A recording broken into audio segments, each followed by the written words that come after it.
ભારતનું 67 વર્ષનું સંવિધાન દુનિયાનું સૌથી મોટું અને વિવિધતામાં એકતા ધરાવતું બંધારણ છે.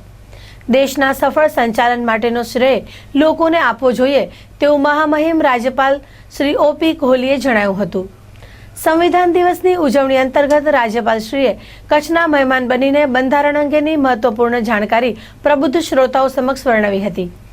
ભુજની મુક્ત જીવન સ્વામી બાપા મહિલા કોલેજ ખાતે અધિક વક્તા પરિષદ ગુજરાતના રજત જયંતિ વર્ષના ઉપક્રમે તેમજ સંવિધાન દિવસની ઉજવણી અંતર્ગત પરિસંવાદ યોજાયો હતો, જેમાં બંધારણ ભારતીય મૂલ્યોની અભિવ્યક્તિ તે વિષય પર રાજ્યપાલ સહિતના તજજ્ઞોએ વક્તવ્ય આપ્યું હતું. પ્રારંભે અધિવક્તા પરિષદ ગુજરાતના અધ્યક્ષ શ્રી વિજય શેઠે કાર્યક્રમ અંગેની રૂપરેખા વર્ણવી હતી. મુખ્ય વક્તા તરીકે અખિલ ભારતીય અધિવક્તા પરિષદના ઉપાધ્યક્ષ શ્રી કિશોરભાઈ કોટકે ભારતીય બંધારણની સંરચના અંગે પ્રકાશ પાડ્યો હતો.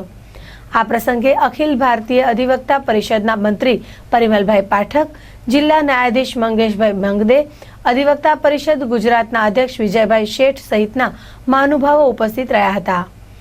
અધિવક્તા પરિષદ ગુજરાતના મહામંત્રી હિરેન ત્રિવેદી, વિભાગ સંયોજક ઘનશ્યામ ઘોર સહિતના કાર્યકરોએ કાર્યક્રમને સફળ બનાવવા જહેમત ઉઠાવી હતી.